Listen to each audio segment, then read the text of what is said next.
When the world was busy fighting the coronavirus, cybercriminals took this opportunity to exploit and extort their victims. Be it an individual or a conglomerate, many were at the mercy of these notorious hackers. As if the world was split into two halves, the defenders and the offenders, with the offenders outnumbering the defenders with a huge margin. In the midst of chaos and hacking stories popping up on the screens of New Zealand, Security Lit was born. Conglomerates and governments can rise from the ashes, but unfortunately, SMEs don't have this boon.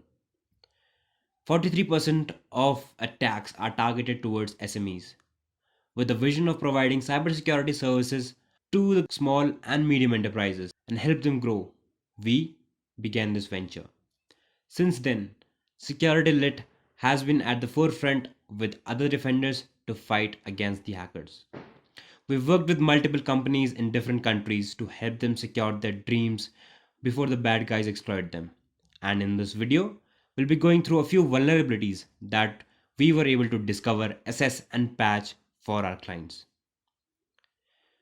One of our clients was a SaaS based company that provided services to the automobile industry. It mainly focused on providing highly customized business tools.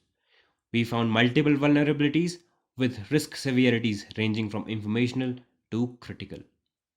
Excluding the low and informational vulnerabilities, we found an LFI, which, if exploited by the attacker, could let him read sensitive files and even escalate it to remote code execution. We also managed to take over the admin account. Stored access, reflected access, and open redirection were some of the other vulnerabilities found. Our next client provided cloud based services and automated Kubernetes cluster management services. Our team found a couple of interesting vulnerabilities. The first one was by exploiting an improperly configured course. An attacker could exploit it by sending a request to the victim, steal his cookies, and impersonate him.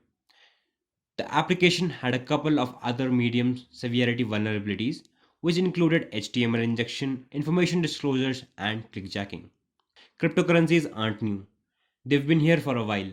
Our next client was working on this revolutionary idea of bridging the gap between the players and the game creators using blockchain, with payments being made in cryptocurrencies. The platform had quite a few vulnerabilities, with email disclosures and broken link hijacking making it to the medium severity, and broken authentication and session management in the low severity category. Our next client was the brains of the state of the art idea of creating a digital vault where one could create his or her will. It could help the executor or the loved ones manage one's real estate after one passed away. The idea was fantastic, but the product had a few vulnerabilities. An attacker could leverage those vulnerabilities to compromise other users' accounts by escalating his privileges, lock them out of their own account because of a logic flaw, enumerate usernames, brute force credentials, and even change the passwords of other users, and was also vulnerable to clickjacking.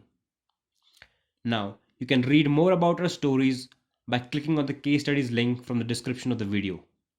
Thank you.